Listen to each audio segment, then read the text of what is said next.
Okay. Some people who may have been with the company for 20 years, the options for them may be a bit more challenging.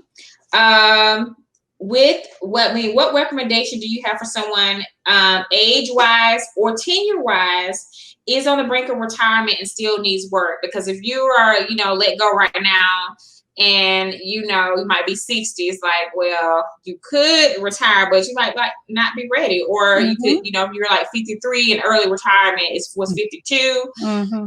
How was someone in that age bracket are facing those challenges can adjust? Yeah, one of the first things I would recommend that they do is basically look at your finances. Now, you may not even want to go back to a very high stress job. So, look at what kind of finances that you have as far as your retirement income, your 401k, if your company has a pension plan, look at those and then do your numbers. I mean, I'm not a financial coach, but I recommend first they get with a financial advisor to look at the numbers. From there, then they can make the decision on what type of job they can do. They may have always wanted to be a librarian, and say, what, just because for me, and I'm a big library nerd. So Mm-hmm. I'm thinking, oh, that will be absolutely wonderful. And maybe the pay is not there, but it's something I want to do. It will supplement my income. So think about things that you've always wanted to do, that maybe if you get a job in that, it may not meet the income where or the salary that you have now, but you can make it work because you have all of these other finances that's coming into you to help you. So Mm-hmm. think about that. So we're gonna head towards the interview process.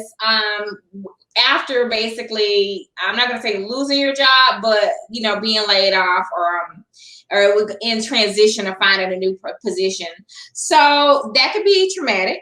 That could Mm-hmm. be traumatic. People lose confidence. They become desperate. Like, how do you overcome that? Because sometimes you can just see the desperation on people if it's kind of like, listen, this job interview, if I don't get Mhm. this, I don't know how I'm going to make it next week. Right. How And can I'm not someone talk to right. themselves and make it out of that? Yeah, because it is a traumatic experience, especially if you're like, okay, now I feel like I'm not worth anything because they've laid me off. And it's not about that. And a lot of times people don't see the value in career counseling. Because one of the things, it's not just about career coaching, it's about career counseling because sometimes we have to deal with the emotional part before we can move to the actions of what we need to do.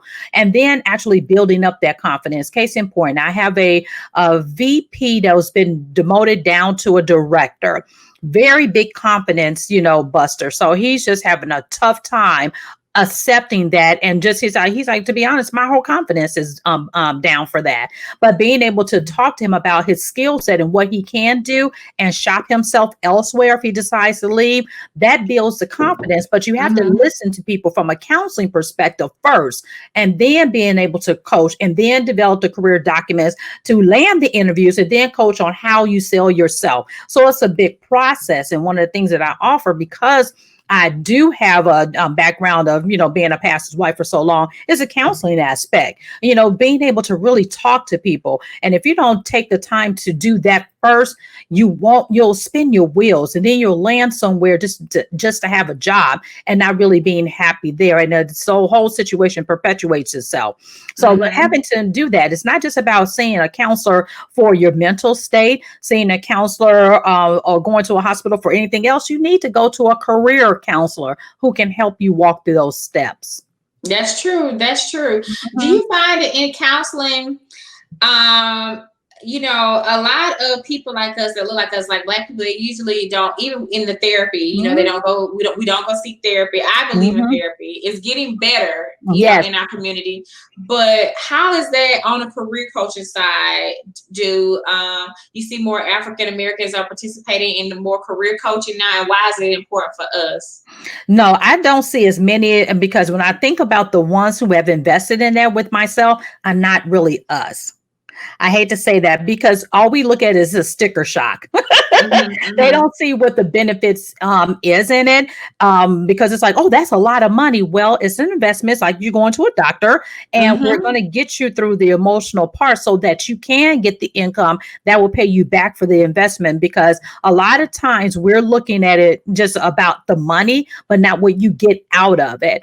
And so it is getting better as far as therapy as a whole, because we're putting the stigma out that it's okay to go see a therapist. And guess what? It's okay to go see a career counselor to be able to coach you through all of that, who has that experience to do both. And it's okay, but not many as I would like to see in our environment or our culture. Is more about, let me just get the resume and run. I say, but you need more than just a resume. You have to mhm. understand it's more than just that.